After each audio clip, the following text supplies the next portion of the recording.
Muy buenas, soy Santiago González Varas. Vamos al cuarto vídeo sobre el mundo como voluntad y representación. Estamos siguiendo el propio ITER que nos propone Schopenhauer.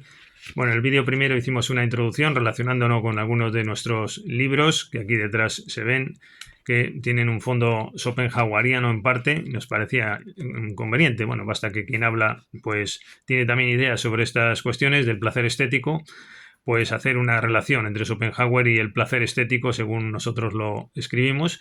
En el vídeo segundo nos centramos en el mundo como representación, ya describiendo la obra de Schopenhauer. En el vídeo tercero nos hemos centrado en el libro segundo de esta obra, que es el mundo como voluntad. Hemos visto la relación entre representación y voluntad y cómo iba desligando este concepto de voluntad respecto de representación Schopenhauer. Y ahora en este vídeo cuarto nos vamos al libro tercero del mundo como voluntad y representación, que es a mi juicio donde está la gran aportación de Schopenhauer. Es verdad que el lado de la voluntad es una gran aportación e intrínsecamente relacionado con esa cuestión de la voluntad, eso que nos atormenta y nos lleva a un mundo inconsciente lleno de pasiones y instintos reprimidos y un mundo freudiano y irracional en cierta medida como es la voluntad misma. Bueno, pues eso va a tener una respuesta no en el suicidio, no va a tener una respuesta en la religión exclusivamente, aunque podríamos relacionarlo, porque esto de la voluntad estaba en Grecia ya y estaba en el pensamiento medieval también, obviamente. Así que es una aportación importante, pero tampoco es que Schopenhauer parta de cero. Después tiene una influencia oriental muy fuerte. Quizás podría haber analizado mejor el cristianismo, creo Schopenhauer. Yo creo que le ha faltado un poco eso en el mundo de la voluntad, haber hecho más asociaciones con también incluso el consuelo cristiano, ¿por qué no decirlo así? También podría servir de satisfacción. De hecho, habla de la compasión. Parece que él se quiere desligar del mundo del mundo cristiano y acude al orientalismo y sobre todo a la música y a la estética. Bueno, es verdad que en lo estético es donde estaría el punto clave de Schopenhauer, su gran aportación. Lo más interesante, la estética como salida a ese mundo escabroso, oscuro, que estamos inmersos en algo muy negro, que es una selva de elementos volitivos, y cómo la luz va a ser la estética fundamentalmente y la música sobre todo. Eso es lo que más nos gusta, nos atrae de Schopenhauer, donde yo personalmente tengo la mayor conexión con este mundo schopenhaueriano, y yo y quien sea y quien esté compenetrado con este tipo de ideas. Y ahí es donde está, y además creo que se puede hasta llevar más allá el pensamiento de Schopenhauer, y eso es de su cosecha propia, muy alemán por cierto, muy europeo. Lo europeo tiene su clave en el estado de la cultura, principalmente en la música, y desde luego esta es la aportación de Schopenhauer. El libro tercero, sobre el objeto del arte, diríamos resumiendo, la idea platónica dice aquí también, la representación independiente del principio de razón, y como ya nos hemos desligado de la razón, del mundo de la representación, de los objetos a través de nuestra mente, todo lo que hemos dicho en los dos vídeos anteriores, o tres, y aquí ya es voluntad pura, estamos en el mundo del arte, de los deseos, del sufrimiento y de las posibles salidas. Y él hace un resumen cada vez que empieza un libro de lo anterior. Dice, en el primer libro hemos considerado al mundo como pura representación, como un objeto para el sujeto, lo hemos explicado.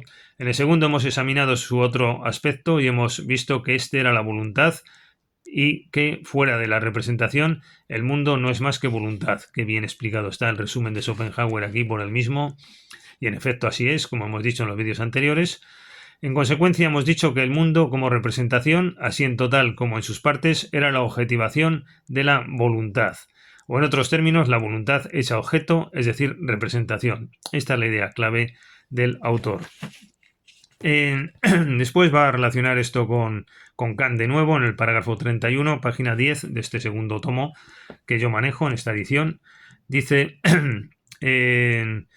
a Kant denomina la voluntad, que lo relaciona con lo que Kant denomina la cosa en sí. Esa ya hemos visto en el vídeo anterior, que ahí estaba la voluntad incardinada en el mundo de la cosa en sí, no de la representación.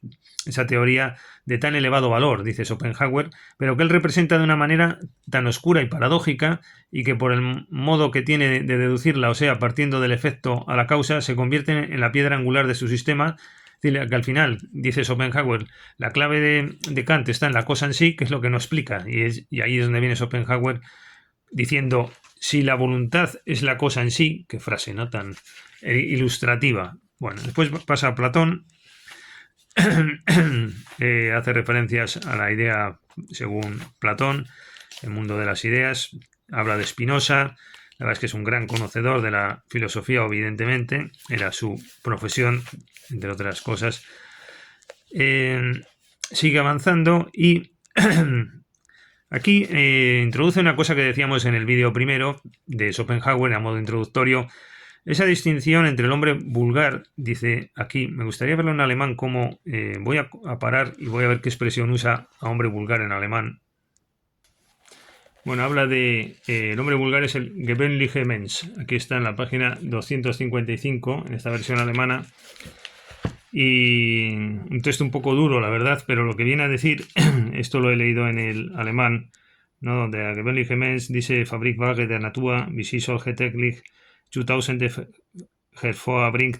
Bueno, esto lo que viene a decirnos es que el hombre vulgar es una persona que no está destinada a la contemplación, que no entiende de contemplar la realidad, que quiere pasar rápidamente, diríamos, a la representación, ese mundo rápido de la representación. Aquí yo creo que hay una cierta indirecta de Schopenhauer hacia Kant, y yo personalmente es que lo comparto también. Pese a la profundidad del pensamiento de Kant, a mí siempre me ha parecido un poco vulgar este hombre, sinceramente. No entiende las esencias artísticas en su profundidad, y todo eso que dice donde no llega en el fondo, pues no sé hasta qué punto lo entiende.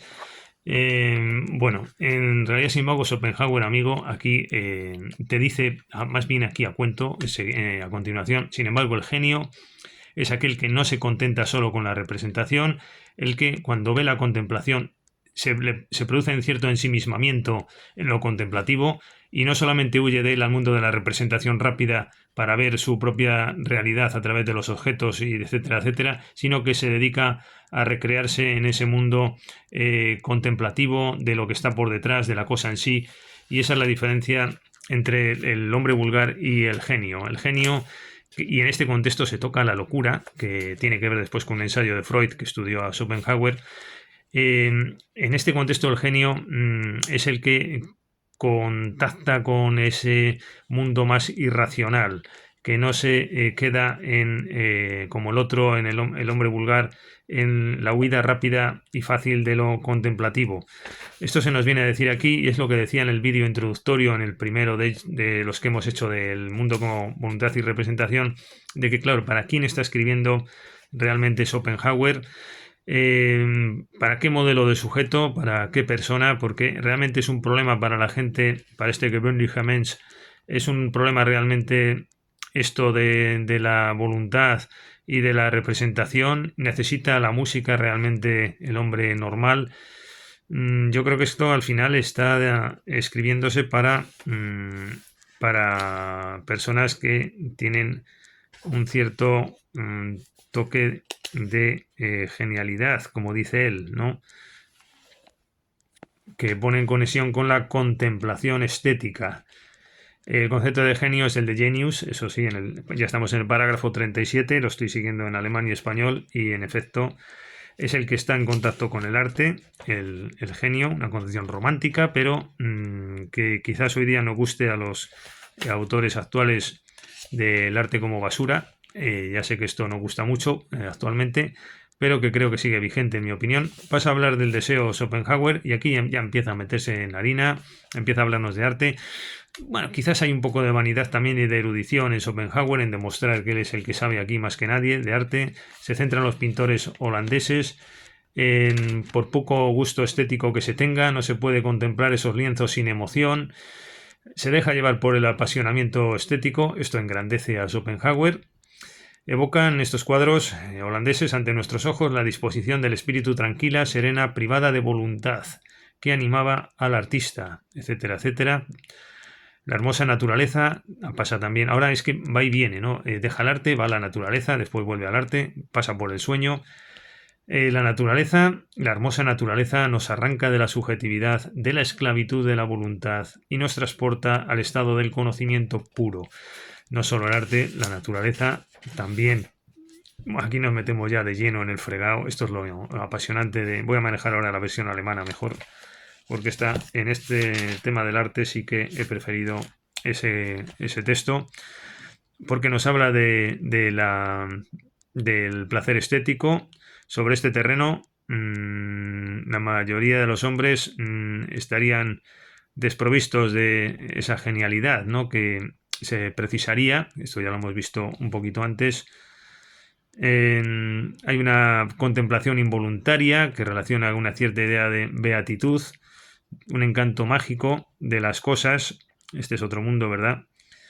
Y aquí pues ya empieza, ¿no? Nos sustraemos a nuestros pesares, diríamos, nos elevamos a una contemplación puramente objetiva, estética, desasidos, ¿no?, del odioso yo, como le perturba el mundo a Schopenhauer y el yo.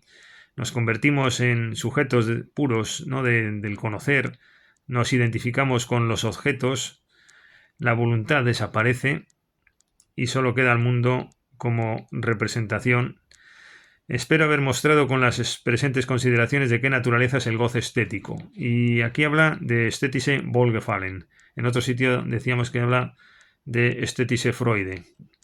Ahora cambia la luz, de repente, no agota. Ahí es donde quizás los posteriores podríamos completar este pensamiento de Schopenhauer, porque introduce mucho, pero pega estos bandazos, pasa, como digo, a la luz, después habla de lo sublime.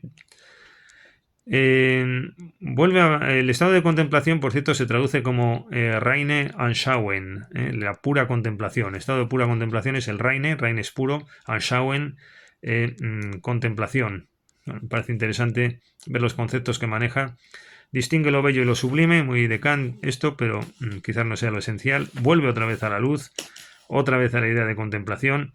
Y después introduce un concepto que aquí en la versión española, y veo que al traductor lo ha vuelto un poco loco, lo traduce como lindo, un poco desafortunado creo, pero entiendo las dificultades. La traducción a mí no me parece nada mala, pero lo cierto es que no es fácil esto. Y el concepto alemán es Reizende. Reich sí es una palabra bastante usada en alemán. Reizende no tanto, pero bueno, Reich o Anreich también, ¿no? Eso es como inquietante. Dice, y esto lo ha traducido por lindo. Dice, como las cosas que contrastan se explican recíprocamente, creo oportuno hacer notar que lo contrario de lo sublime es en realidad algo que a primera vista no tiene aire de serlo. Me refiero a lo lindo. Esto en la versión española. Y es das Reizende, como digo en alemán. Bueno, esto de lo bello y lo sublime tiene mucha importancia, pero vuelve en el parágrafo 42, dice de repente, reanudemos ahora nuestro estudio del sentimiento estético. Ahora estoy combinando lo alemán y español. Dice, sabemos que el conocimiento de lo bello supone dos términos unidos e inseparables, un puro sujeto conociente y un objeto del conocimiento, es decir, la idea. El goce estético, y aquí introduce una nueva tercera acepción, no habla ni de Wohlgefallen ni tampoco de Freude. Aquí habla de Ästhetische Genuss, es decir, esta quizás sería, yo creo que la mejor acepción, o por lo menos si traducimos del español al alemán, haciendo la inversa, placer estético, que es ese concepto que tanto nos preocupa, nos va a nosotros clave de la existencia, superador del hastío. Ahí está el libro, lo señalo en naranja, Hastío y belleza, de poesías. Y este otro, La sensación del sinsabor y el placer estético, en la editorial Lavada, un librito pequeño. Bueno, pues ahí, por ejemplo, hay dos testimonios de lo que estoy diciendo. El placer estético, si se tradujera al alemán, yo pediría al traductor alemán que lo tradujera como Ästhetische Genuss. Yo creo que es lo más que Wohlgefallen y que Freude sería Genuss, yo creo, la traducción. El goce estético resultará más unas veces de la concepción de la idea y más otras de la beatitud y serenidad de espíritu, etcétera, etcétera. Bueno, aquí me he tomado yo una nota que pongo que la voluntad acusada sería propio del genio y que hay una necesidad de ese Ästhetische Genuss, ¿no?, del placer estético. Ahora viene la arquitectura. Empieza a hablar de arquitectura. Yo no sé si es por afán de erudición, etcétera. Y después de la arquitectura, como tiene que... llega a decir, bueno, en esencia dice, Bueno, la arquitectura es que también tiene que hacer cosas, tiene una perspectiva de lo útil, que no es lo que aquí nos interesa. Él relaciona la arquitectura con las bellas artes, con su concepto estético, que también lo tiene la arquitectura hoy, y eso es lo que a él le interesa. Dice, domina en las bellezas del mundo de las plantas, etcétera, domina el aspecto subjetivo de la emoción estética. Bueno, es que me interesaba ver cómo traducían emoción estética. Y aquí nuevamente es el concepto, lo ha traducido por emoción el traductor. Schopenhauer usa la palabra Genuss otra vez, que es el placer. Pero yo creo que está muy bien este toque del traductor cuando dice esto de emoción estética, porque esto es beethoveniano en el fondo lo que está haciendo Schopenhauer, a diferencia del Haydn Kant, que por cierto critica la obra de la creación de Haydn. Schopenhauer la critica, dice esto es lo que no tiene que hacer la música, ¿no? Bueno, después pasa a la pintura, la misión que tiene ante sí la gran pintura y después el Laoconte, que no podía faltar aquí en estas interrelaciones entre poesía, literatura, etcétera. El arte vuelve otra vez, pero habla más en plan de erudición sobre el arte. Es verdad, la idea de inmortalidad, la idea de alegoría, todo esto. Winkelmann cita aquí, el gran admirado de Goethe, al que hizo un prólogo. Tenemos un vídeo sobre Winkelmann, sobre Goethe también obviamente hay vídeos, el Fausto, etcétera. Y aquí pues ya son cosas más de erudición, de poesía, tal. Yo creo que de vez en cuando hay ramalazos de lo que interesa, sobre todo en el parágrafo 52, este lo vuelvo a manejar la versión alemana porque es más, yo creo, más ilustrativa, o por lo menos para mí. Viene a decir aquí, bueno, hace un repaso primero de todo lo anterior. Y lo digo porque esto es lo que nos interesa cuando hace filosofía del arte, de estética, en el fondo es eso, y en relación con el mundo de la voluntad, ¿no? Y dice aquí, la tragedia, ¿no?, es la suprema objetivación de la voluntad. La tragedia también habla de esto, en relación con Grecia, el mundo de la tragedia. Observamos que hay un arte, diríamos, que es la música, que merece una concepción diferente de las demás artes. La música es diferente para Schopenhauer. Nos encontramos con ella la reproducción o la repetición de alguna idea de los seres de este mundo. Debemos ver en ella, sin duda, algo más que, bueno, que un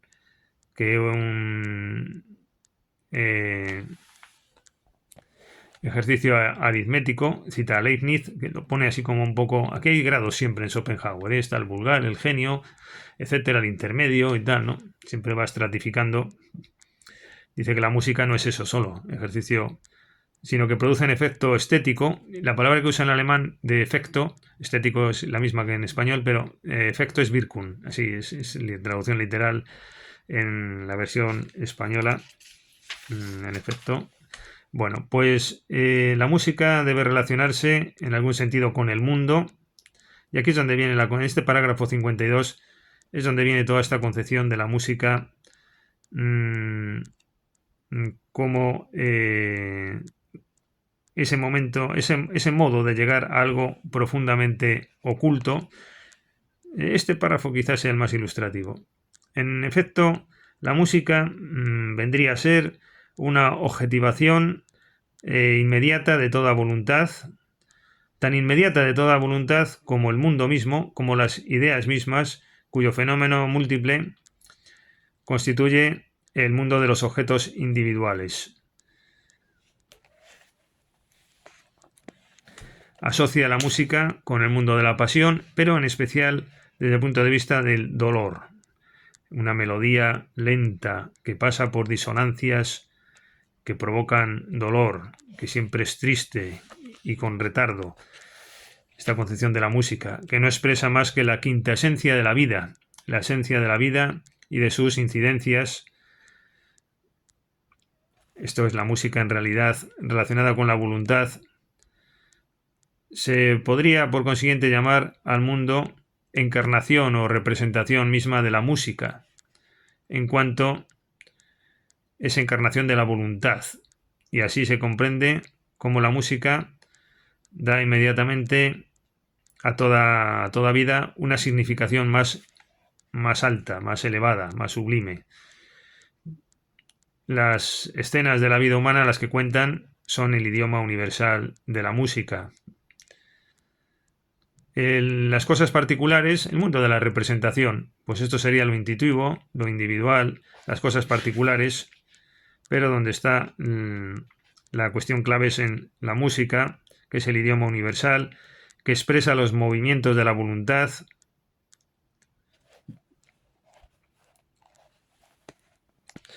Es una resonancia, un eco, la música de un paraíso que nos es familiar y por eso es tan comprensible y tan universal y llega a todo el mundo la música. Bueno, todo el mundo captar la música así, creo que ni siquiera entre los cultos. Digo que es una minoría dentro de los cultos, después lo que hay gente que tiene este don de captar la música y sin embargo fallan otras cosas, ¿no?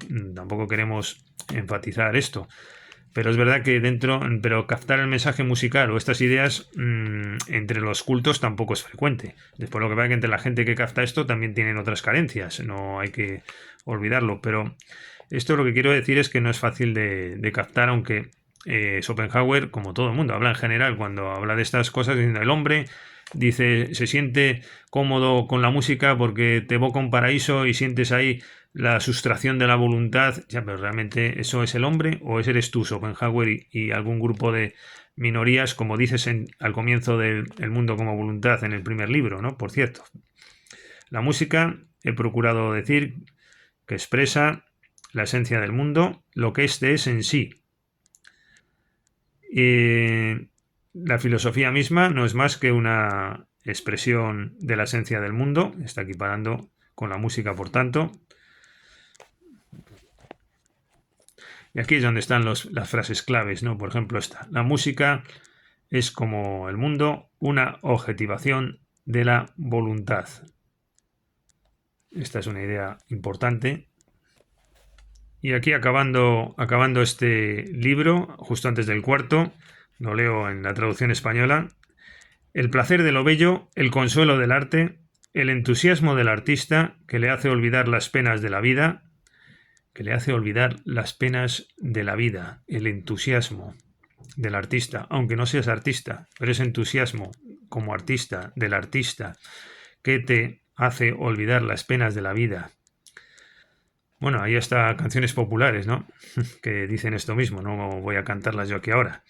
Esa prerrogativa única del genio, esto se asocia al genio, que le indemniza de los dolores. Pues igual que otros encuentran consuelo de otra manera frente al mundo, la música es esa medicina del sabio frente a los dolores. En ese otro libro, el arte de buen vivir, aconsejará también la soledad, igual que Nietzsche. Los sabios necesitan soledad, etc. Pero aquí incide, como estamos diciendo, en la música.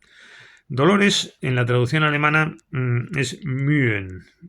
Como, más que dolores, como esfuerzo, yo creo que está mejor dolor.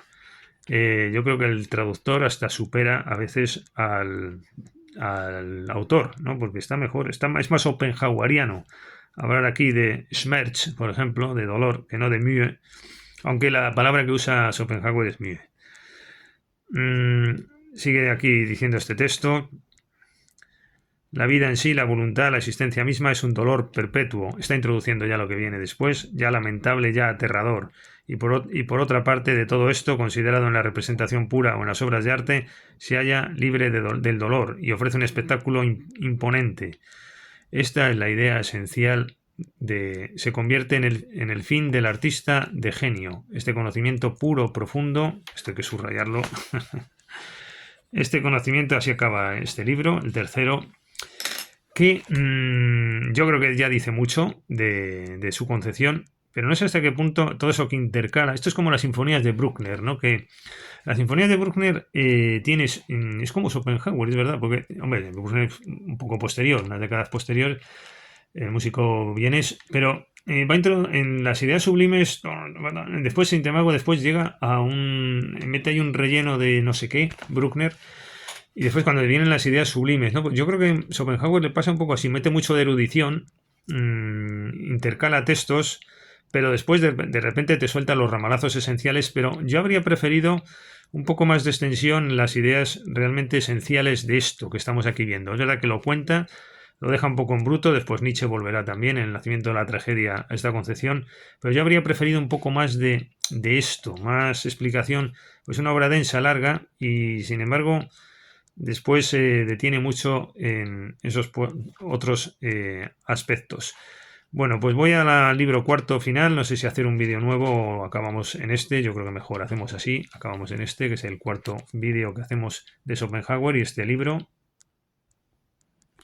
Bueno, pues igual que el libro tercero, creo que es más para personas de que tengan una sensibilidad especial, un don natural, que hayan nacido así, lo puedan captar, y que creo que los eruditos pueden no captarlo, puede haber que sí, puede que no, pero no necesariamente el erudito va a entender el libro tercero, que significa todo eso de la música, porque creo que eso hay que nacer con ese don, hay que sentirlo, esa especie de ensimismamiento, esa abstracción de la voluntad, esos pesares del día a día que oyes una sinfonía de Tchaikovsky y se desvanecen por arte de magia, cómo ayuda la música en esos tormentos. Porque hay que tener, lo primero es que hay que tener esos tormentos dentro, hay que tener esa ese mundo ahí, ¿no? Entonces eso es verdad que la música te lo quita, ¿no? Pero igual que eso está hecho para ese tipo de colectivo minoritarios que tengan ese don, que los eruditos no van a llegar, ni el hombre de ciencia, ni el crítico, ni el profesor universitario de arte, ni todo eso, ni vamos, está claro. Sin embargo, el libro cuarto es al revés. El libro cuarto es donde igual en la persona sensible y que capte todas esas ideas en su profundidad de Schopenhauer, pues probablemente no sea tan brillante en este libro cuarto, que es donde va a expresar Schopenhauer todo este mundo escabroso y tenebroso de lo volitivo, del dolor, del sufrimiento, relacionado con las filosofías orientales. Bueno, pues aquí sí, aquí el erudito va a brillar más, porque además he visto algún vídeo, de hecho, de especialistas en religiones orientales y cómo se lucen y ponen incluso en entredicho algunas observaciones de Schopenhauer. Aquí hace reflexiones un poco más mundanas. Creo que esto sí es más apropiado para el hombre de ciencia, el hombre de estudio, el erudito. No es el libro tercero, esto es el libro cuarto, como estamos diciendo. Y aquí pues empieza a hablar una distinción entre filosofía práctica y filosofía teórica. Habla de la mitología india. Pues todo esto es muy interesante. A la gente es lo que más le gusta, incluso a los cultos, los eruditos, les gusta mucho este libro cuarto. A mí personalmente ya he mostrado mis preferencias por el tercero, que me sabe a poco incluso. Creo que este podría ser más corto, todo este. Aquí va a hablar más de la objetivación de la voluntad. Tiene como forma necesaria el presente, punto indivisible que corta la línea prolongada hasta lo infinito en ambas direcciones y que permanece el presente inquebrantable como un mediodía eterno que no fuera sucedido por noche alguna, o semejante, si se quiere, al sol real que arde sin descanso cuando nos parece que se sumerge en el seno de la noche. Temer la muerte, como si fuera la destrucción, es como si el sol, en su ocaso, exclamara gimiendo: ¡ay, voy a perderme en una noche eterna! Bueno, la voluntad de vivir, que es lo que nos mueve, nos motiva, la presencia de la muerte, habla del crisma, de todas estas influencias y conocimientos orientales que él tenía, lo relaciona con el Prometeo de Goethe. La negación de la voluntad de vivir ocurre cuando el conocimiento aniquila su querer. Esto es importante. La negación de la voluntad de vivir ocurre cuando el conocimiento aniquila su querer. Estas nociones, enteramente nuevas y difíciles de comprender, cuando son expresadas en formas generales, espero que resultarán perfectamente claras cuando haya expuesto, como voy a hacerlo en breve, los fenómenos, o mejor dicho, las acciones en las cuales se manifiesta, por una parte, la afirmación en sus diferentes grados y por otra parte, la negación. Dice, mi obra en realidad es simplemente el desarrollo de una sola idea. Bueno, eso es como las sinfonías de Beethoven, ¿no? Que son representación de una idea que se repite 9 veces, pero eso no desmerece Schopenhauer que seas un genio. Habla de la voluntad, de sus elementos. Aquí la voluntad es lo primordial, es lo primitivo. Esto es muy interesante. Cómo va a influir o cómo va a estar presente. Más que influir no lo sé, porque no sé hasta qué punto influye, pero cómo va a estar presente. O Schopenhauer anticipa, pues la música de Stravinsky, el primitivismo, el gusto por este tipo de tendencias. La inteligencia ha venido luego a unirse a ella, es decir, la voluntad es lo primero. Aquí ya se ha desmelenado Schopenhauer respecto del primer libro hablando de Kant. Y es verdad que empezó hablando de la representación, dando lecciones de filosofía, como si fuera en una clase, pero aquí ya dice, mira, después de todo lo que llevo diciendo, lo importante es la voluntad y la inteligencia ha venido luego a unirse a ella. Es un mero instrumento. Joder, llegar a decir esto después de lo que dijo al comienzo, ¿no? Empieza con la representación. Dice, es un mero instrumento perteneciente al fenómeno de la voluntad. Al final acaba siendo ya todo voluntad. Ya hasta la inteligencia es un tema para mediocres. Y aquí lo que importa es el genio y la música liberadora y los elementos espirituales. El hombre entero no es más que el fenómeno de la voluntad. Está profundizando en sus ideas anteriores. En el parágrafo 57, la voluntad en cada uno de sus grados de objetivación alumbrados por el conocimiento se aparece a sí misma como individuo. Expone en efecto distintos grados en la voluntad. La vida de la mayor parte de los hombres no es más que una lucha por la existencia. Esta es la idea del concepto selvático de la voluntad, de los pesares, con la certidumbre de sucumbir al fin. La vida en sí misma es un ser sembrado de escollos y de rompientes. Pues es que esto es verdad, pero es que él lo demuestra filosóficamente, no es porque sea una apreciación, es que yo soy pesimista y el de enfrente es optimista. No, es que yo soy pesimista porque demuestro que el mundo de la voluntad es el mundo de los deseos y entonces en cuanto tal somos deseo y queremos lo que deseamos y eso no se cumple, te provoca dolor. Es una demostración filosófica de por qué el dolor. Es decir, no se trata de decir, es que yo soy pesimista y otros... No, es que hay una demostración de que por nuestra propia naturaleza y esas tendencias oscuras que nos oprimen y aprisionan, tenemos deseos que no se cumplen, constantes además, y así funcionamos, y el deseo de satisfacción de necesidades y deseos más altos, insatisfechos, siempre en alguna medida, y eso lleva a que la vida humana se pasa pues queriendo y adquiriendo. El deseo es por naturaleza dolor. ¿Por qué? Porque el deseo es lo que somos, y el deseo conlleva dolor. Para que un objeto pueda cautivar su atención y conseguir interesarnos, es necesario que estimule de algún modo la voluntad. Es decir, lo que es verdad, es que lo que no es voluntad nos queda fuera de nuestro interés. Es lo que prima al final, y ahí es donde está el arte, como decíamos. Los esfuerzos incesantes para desterrar el dolor no producen otro resultado que transformarle. En algún sitio se dice que la vida es dolor o si no, aburrimiento. Esto yo lo he usado mucho también. La verdad que no sabía que estaba en Schopenhauer tan presente la idea de que o dolor o aburrimiento, pero es en el libro de Hastío y Belleza, por ejemplo, y en los poemas lo digo, y en otros libros, que a lo máximo, en plan irónico, a lo máximo que puede aspirar el ser humano es al aburrimiento. Cuando eres profesor, por ejemplo, o cualquier otro oficio, ¿no? Y dices, bueno, pues ¿para qué voy a cambiar si ya me sé todas las lecciones? ¿Para qué voy a cambiar? Para tener que estudiarme ¿Para qué voy a cambiar, por ejemplo, y me voy a ir a Harvard a dar clases allí? Para tener que aprender inglés, a ganar el mismo sueldo y después al final tener que aprenderme un temario nuevo y pasarlo mal, con lo cómodo, ahí surge el aburrimiento y si no, el hastío. Es un ejemplo, tampoco quiero radicalizar ni que se sirva ese ejemplo más allá de utilizarse en este contexto, de muestra de que el aburrimiento rentable a veces es lo más ambicionable por el ser humano y es el mejor estado que puedes ambicionar y en lo que te puedes convertir, en un profundo aburrimiento. En tercer lugar, el letargo extremado de la voluntad y a consecuencia de él el de la inteligencia, la aspiración vacía, el aburrimiento que paraliza. Bueno, es que está aquí hablando aquí de los tres extremos de la vida humana que son como los elementos de la vida real del hombre.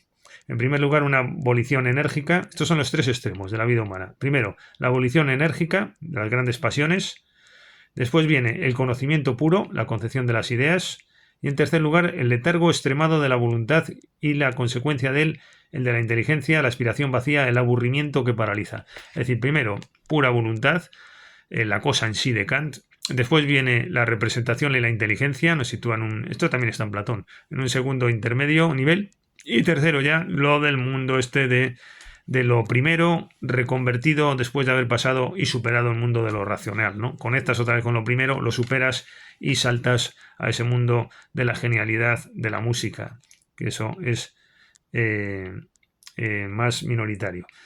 Dice, la vida del individuo es siempre una tragedia, los deseos siempre por definición están defraudados, aquí viene esto, los esfuerzos fracasan siempre, y es que es verdad, las esperanzas que la suerte pisotea implacablemente, los errores fatales de toda vida nos acompañan, el hombre se crea demonios, dioses, santos para salir de esa desesperación, ahí está el origen precisamente de la religión y de todo, el hombre se encuentra dotado de volición y por lo general su naturaleza permanece en relación constante con su voluntad. Sucede a veces, aunque con rara excepción, que la inteligencia viene a alterar el curso de semejante existencia, cuando apartándose del servicio de la voluntad y penetrándose de la naturaleza del mundo, el conocimiento impulsa al hombre, ya la contemplación, el orden del estético, bueno, necesidad, apetencias, es verdad que la inteligencia perfecciona. El dogma de la religión cristiana pasa aquí a hablar de todo ello, precisamente porque la esencia íntima de la naturaleza, la voluntad de vivir, se manifiesta más enérgicamente en el instinto sexual, lo relaciona con nuestra naturaleza, los instintos sexuales, vuelve a la objetivación de la voluntad, una lucha constante, incesante entre los individuos de las distintas especies, en el reino animal es así claramente. La debilidad senil de Kant, aquí ya, amigo, empezó de una manera y aquí acaba de otra el libro. Puede explicar el conjunto de su teoría del derecho, así esto del derecho, el derecho de propiedad. No voy a entrar en esto, que es un poco aburrido, pero es bastante amplio, de la justicia, el derecho. Nos interesa más el tema del arte, creo que es donde está la clave de Schopenhauer, pero es verdad que dedica mucho a esto y a las penas y yo creo que quiere demostrar que sabe de todo. Aquí habla del Estado mucho, un poco aburrido todo esto. Dice, aquí vuelve otra vez a lo bueno, el terreno sobre el cual se asienta la felicidad personal y se agita la prudencia en este mundo, este mundo de la felicidad es terreno minado. Terreno minado. Bueno, ¿qué más? Ya estamos llegando al final. Cita su libro anterior, Disertación sobre el principio de razón. Lo malvado, lo perverso, se comenta aquí. Quiero ya ir terminando. El suicidio, que no es solución, etcétera, etcétera. ¿Qué más comentaba? Ya terminando. Bueno, el placer estético vuelve aquí, se intercalan unas cosas, como padecemos tormentos interiores, también vuelve al dolor. Quiero ir acabando, como digo, ya llevamos 37 minutos del cuarto vídeo. Bueno, pues sí, apuntes un poco menos de fondo. Con eso termina el segundo tomo de El mundo como voluntad y representación. Y en la versión alemana, pues en esta edición, esto lo compré en Friburgo en el año 90. Pues una edición muy bonita, por cierto. Bueno, pues nada, hasta la próxima ocasión. Muchas gracias por su atención.